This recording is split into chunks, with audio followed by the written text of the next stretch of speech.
Everyone, welcome back to my channel. আজ হচ্ছে happy Sunday.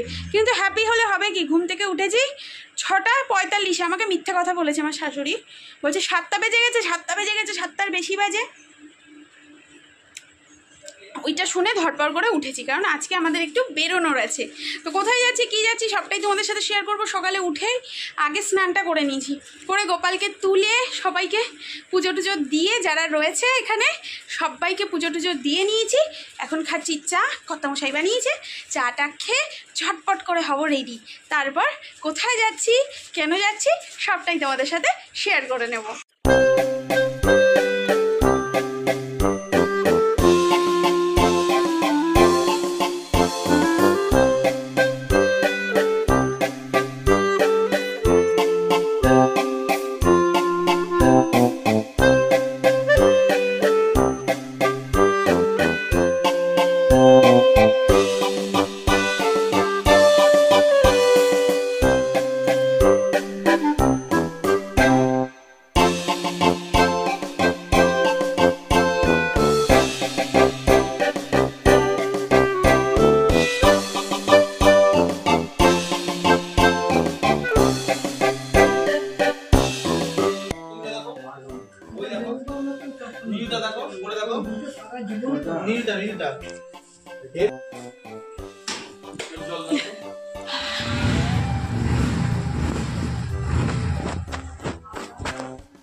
এটার মধ্যে কি রয়েছে গো?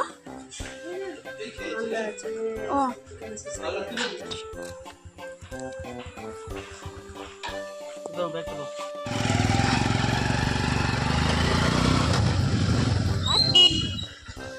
একবার দাঁড়াবে ভাই আসলে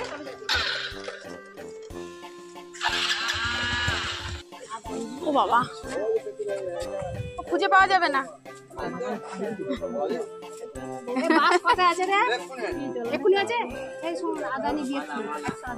শোনো ভালো করে,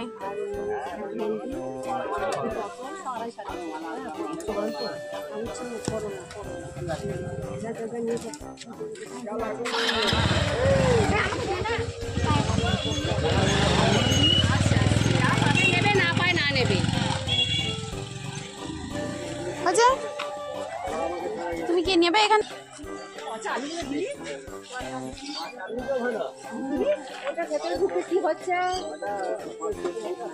ওটা ইয়ে লাগানো হচ্ছে নাকি এসি ওখানে ভেতরে?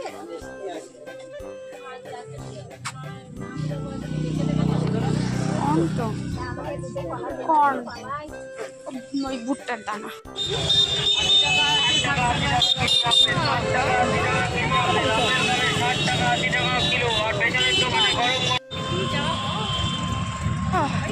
নেমে গেছি বাস থেকে। এবারে এই রোদের মধ্যে আমাকে হাঁটিয়ে হাঁটিয়ে শাশুড়ি মা নিয়ে যাচ্ছে আদর্শ পল্লী, তাই তো? আদর্শ পল্লী। তো চলো কার বাড়িতে যাচ্ছি আগে সেটা তোমরা দেখো, আর কি করতেই বা এসছি সেটাও দেখবে। তো চলো, বাসে আর ভিডিও টিডিও করিনি, এত রোদ, গরম লাগছে, আর ভাল লাগছে না। চলো, এই যে এই তো লেখা রয়েছে।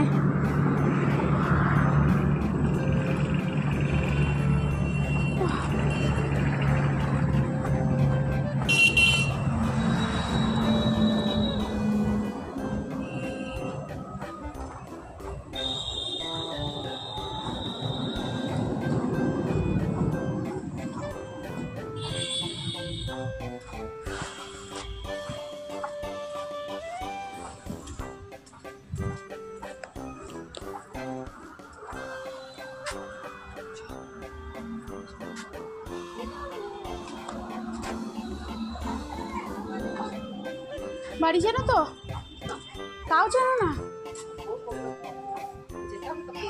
ও বাবা,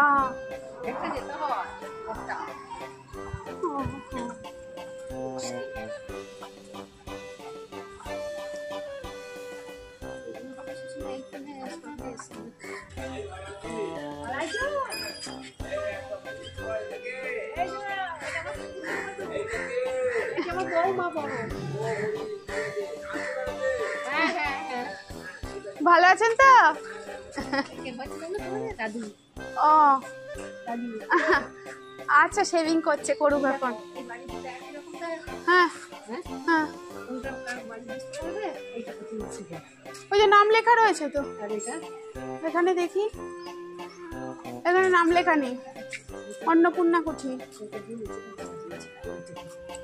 তুমি বললে অনেকটা হেঁটে যেতে হবে, মানে কি বলবো, আর যখন অনেকটা হেঁটে আসতে হচ্ছিল তখন বলছে একটুকুনি।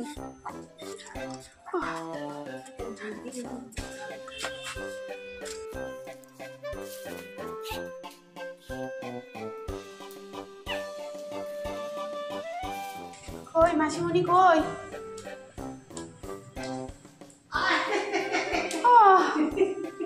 ও তোমার দিদি কি গিফট গো, ওই রোদের মধ্যে আমাকে হাঁটিয়ে ওই একটুকুনি, ওই তো এই গলিটায়, এই তো এই পরের গলিটায়, এই করতে করতে আমাকে হাঁটিয়ে নিয়ে কি গিফটে 20টা টাকা বাঁচানোর জন্য।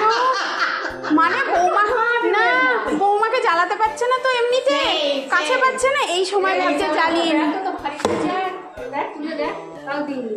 ওই এই বয়সে যদি এরকম করে, আরে তোমাদের বয়সে অনলাইনে শপিং করবো তো, বই বই আনবো নাকি? অনলাইনে অত শপিং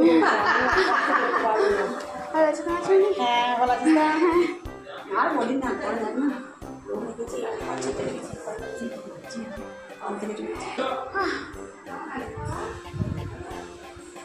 ভালো আছে তো? আর বলো না, সারা রাস্তা ভালো এলাম, এইটুকু হাঁটিয়ে হাঁটিয়ে নিয়ে চলে এলো।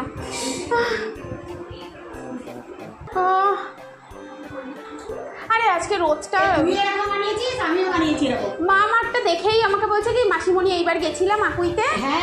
গিয়ে দেখছি এরকম সেম বানিয়েছে। এবারে উঠেছে। হ্যাঁ, এবারে উঠেছে। এবারে বেশ ভালো লাগছে বল। ভালো লাগছে বেশ। শাখা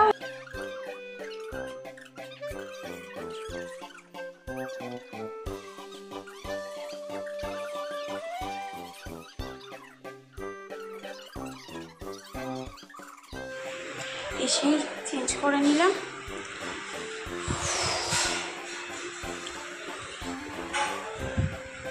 আর এদিকে হচ্ছে মাসিমণিদের বাড়িতে দুর্গাপুজোর আগে ধোয়া মোছা পরিষ্কার করার কাজ।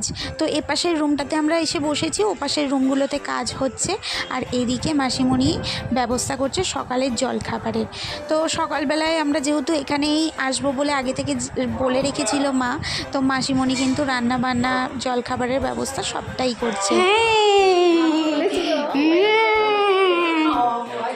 কচু শাক হচ্ছে, এবার তুমি খেয়ে বুঝবে মজা।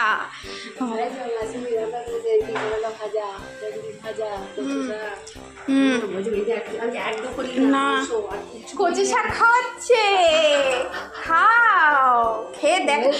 খেতে ভালো না বলো? খেয়ে হ্যাঁ, আমাদের বাড়িতে গিয়ে না কচু শাক খাবো না, আমরা খাই না ওগুলো। না এবার মন করেছে, না বলতে পারবে না। আর একদিন লোটে খাওয়াবো। তুমি ঠিক করে খাওনি, তুমি যেখানে খেয়েছো সেখানে ঠিক মতো করেনি, আর বাসিটা নিয়ে এসেছিল। না, লোটে মাছে কোনো গন্ধই বেরোয় না, পুরো মাংসের মতো। মাসিমণির রুমগুলো কিন্তু বেশ ডেকোরেট করা। তো আমি চারপাশের রুমগুলো একটু ঘুরে ঘুরে দেখছিলাম। আর এদিকে মা আর মাসিমণি দুজনে মিলে খাবারের ব্যবস্থা করছে।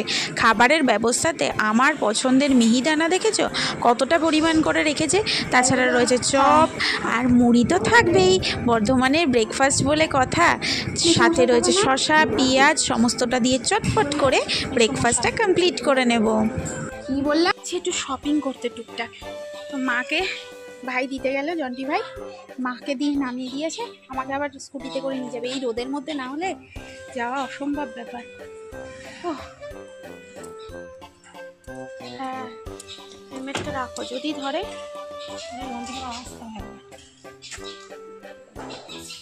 কি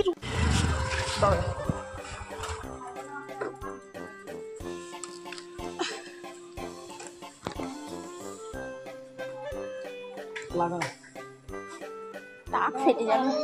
আমার তারা ওরা আছে, তোমার মাথা ফেটতে পারে।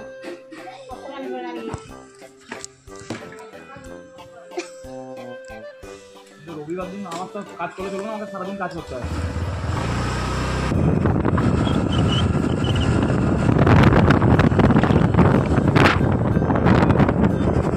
ব্যাগে ভরে রাখতে তাহলে হতো। ঠিক আছে চলো, তাহলে একটু চলে আমি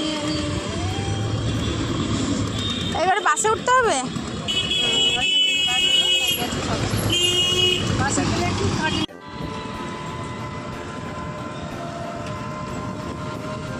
মাসিমণিরও আজকে আমাদের সাথে আসার কথা ছিল, কিন্তু বাড়িতে লোক লেগেছে পরিষ্কার পরিচ্ছন্ন করার জন্য, তাই আর আসতে পারিনি।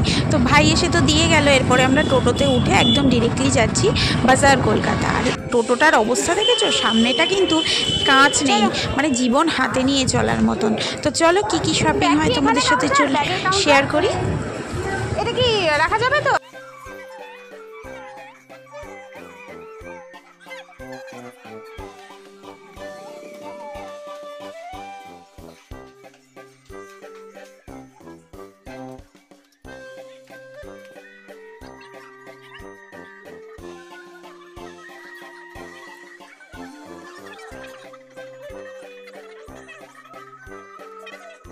নেওয়া হয়ে গেছে আমাদের বাজার কলকাতা থেকে যা নেওয়ার ছিল। তবে হ্যাঁ, এবারে বুদ্ধি করে একটা জিনিস করেছি, প্যাকেট মানে যেখানেই যাই না কেন প্যাকেট নিতে হয়, তো সেটা আমরা না করে আমরা কী করবো, দিয়ে দেবো। আচ্ছা, তো আমরা ব্যাগ নিয়ে এসেছি বাড়ি থেকে, যে প্রত্যেকটা মলে যাব আর ওই 10 টাকা করে কোনো টাকা করে ওটা বেকার দেওয়া হয়, যেটা মানে কাজে লাগে না, আর অত পলি প্যাকেট ইউজ করাটাও ভালো না। সেই জন্য কোন দিকে যাবো? রিলায়েন্সটা কোন দিকে? দাঁড়াও জিজ্ঞাসা করি, রিলায়েন্স কোন দিকে? এখানে হয়ে গেছে, এবার রিলায়েন্সে যাব।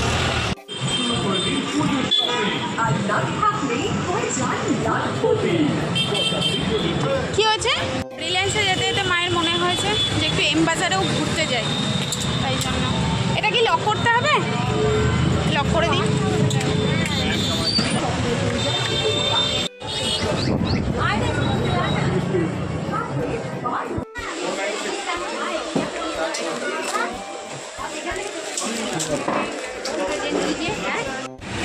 তো এখান থেকেও নেওয়া হলো।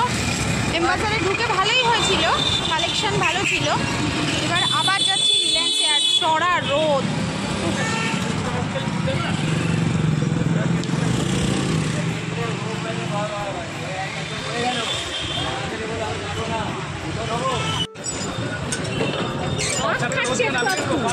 খাবে কি না বলো, সেটা আমার ইচ্ছে হচ্ছে।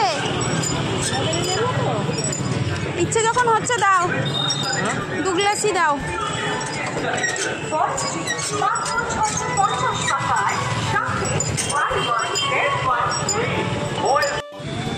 বর্ধমানে যে কয়েকবারই এসেছি, শাশুড়ি মায়ের মোস্ট ফেভারিট দোকান হচ্ছে এস পালে হোটেল। তো সেই হোটেলেই আমরা যতবার এসেছি শাশুড়ি মা এবং আমি খেয়েছি, কিন্তু এবারে আর কিন্তু সেটা হচ্ছে না। মাসিমণির হাতে টেস্টি মাটনের ঝোল খাবো আজকে। আর এদিকে মা ফল মূল কিনে নিয়ে যাচ্ছি দত্ত মার্কেট, যতদূর সম্ভব দত্ত সেন্টার কি দত্ত মার্কেট, মানে একটা মার্কেট এরিয়া যেটা রয়েছে। আর এই দেখো ফুটেও কিন্তু বেশ ভালো ভালো দোকান এখানে, মানে অনেকটা কিন্তু আমার মনে হচ্ছিল স্প্ল্যানেড বা ধর্মতলার যে গলিগুলো হয় ওই রকম টাইপের, মানে এইটুকু গলিটায় অনেক দোকান রয়েছে, বেশ জমজমাট দোকানগুলো রয়েছে। এমনি দোকানও রয়েছে, ফুটের দোকানও রয়েছে, কিন্তু আমরা যাচ্ছি হচ্ছে দত্ত সেন্টারে, মানে ওখানে বাবার বন্ধুর দোকান রয়েছে এবং পুরো মার্কেটটাই মোটামুটি আমার ঘোরা। তো আমাদের দুজনের জন্য, মানে আমাদের 2 জায়ের জন্য বাবা যে জিনিসগুলো দিচ্ছে সেটা আমরা দত্ত সেন্টার থেকেই কিনবো। তো চলো, চলে এসেছি দত্ত সেন্টারে। এবার যাওয়া যাক কোন দোকানে মা ঠিক যাবে, চলো আমিও দেখি তোমাদের সাথে।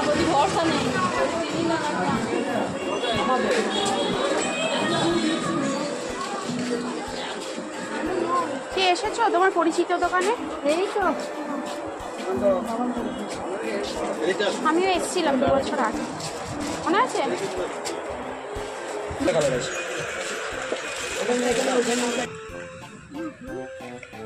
এইরকম একটা দত্ত সেন্টারে গিয়ে তো প্রচুর জামা কাপড় দেখলাম, চা খেলাম, যেহেতু বাবার বন্ধু হয় খুব ভালো বিহেভিয়ার করলো। তো ওখানে একটা দাদার সাথেও পরিচয় হলো, তারপরে 2 ছেলের জন্যও নেওয়া হলো। এরপর আমরা চলে এসেছি হাঁটতে হাঁটতে সি লেদার্সে। তো বর্ধমান সি লেদার্সে এই ফার্স্ট টাইম আমার আসা। তো চলো কি কালেকশান আছে, কি নেওয়া যেতে পারে, দুজনে মিলে ঢুকে পড়ি। শাশুড়ি বৌমাতে আজকে সারা বর্ধমান চক্কর কাটছি শুধু, মানে রোদের মধ্যে আর কি বলবো। তবে এখানে বেশ এসি ছিল, বেশ এসে মজা লাগছে। তবে আমার জুতো নেওয়ার কোনো প্ল্যানিং ছিল না, মায়ের জুতোটা নেব বলেই আমাদের সি লেদার্সে আসা। তবে এখানে এসে যেটা হয়েছে, আমিও এক জোড়া জুতো নিয়েছি, আর দিম্মার জন্য আমার একটু পছন্দ হয়ে গেল জুতো। তো দিম্মাকেও আমি গিফট করলাম জুতো। ভেবেছিলাম যে অন্য কিছু গিফট করব, তো মা বললো জুতো গিফট করো, ওটাই বেস্ট হবে। তো দুজনে মিলে যুক্তি করে দিম্মার জন্য জুতো মানে আমরা চয়েস করেছি। তো সবটাই তোমাদেরকে শেয়ার করব, কি শপিং হয়েছে না হয়েছে সেটা পুজোর সময়। আর এখানে দেখো তো আমার শাশুড়ি মায়ের পায়ে ঠিক কোনটা ভালো লাগছে, আমি তো বেছে নিয়ে আসছি। তারপর মাকে বললাম যে তুমি গিয়ে দেখো কোনটা কি তোমার চয়েস হচ্ছে, তারপর আমি বিলিংয়ের সময় যাব। আমি এখানে বসে রয়েছি ব্যাগ ট্যাগগুলো ধরে বসে। আমাদের হয়ে গেছে মার্কেটিং ট্যাগেটিং, সিলেদার্স থেকেও হয়ে গেল। মোটামুটি যে কটা দোকানে গেছি সব কটা দোকানে কেনাকাটা করেছি। মাঝখান থেকে আমাদের আর রিলায়েন্সে যেতে হয়নি। রিলায়েন্স যাবো আর প্রয়োজন পড়েনি, যা পেয়েছি আমরা স্যাটিসফাইড। কিন্তু প্রচণ্ড পরিমাণে রোদ এখন, সোজা মাসিমণির বাড়ি। আর পারছি না এই রোদে। তো আবারও চলে এসেছি মাসিমণির বাড়িতে। এখানে এসি চালিয়ে এবারে শাশুড়ি বৌমা রেস্ট নিচ্ছি। আর ওখানে মেসোমশাই কী করছে বলো তো, জামা কাপড় রোদে দেবে বলে সব জামা কাপড় আলমারি থেকে বার করছে। তারপর আমরা ছেড়ে নিলাম লাঞ্চে একটু লেট করেই সেরেছিলাম, 3:30 4টের দিকে, কারণ মাসিমণিরাও সানডেতে ওই রকম টাইমেই লাঞ্চ করে, আর আমাদেরও মার্কেট করতে লেট হয়ে গেছিলো। তবে দুর্দান্ত এক খাসির মাংসের ঝোল রান্না করেছিল, যেটা ওয়াও আমার এখনও মুখে লেগে রয়েছে। তারপর এখানে দেখা হচ্ছে সমস্ত কেনাকাটা কি করা হয়েছে, সমস্ত কিছু খুলে দেখা হচ্ছে নেক্সট ভিডিওতে। যদি ভালো লেগে থাকে অবশ্যই like, comment, share and subscribe. Tata.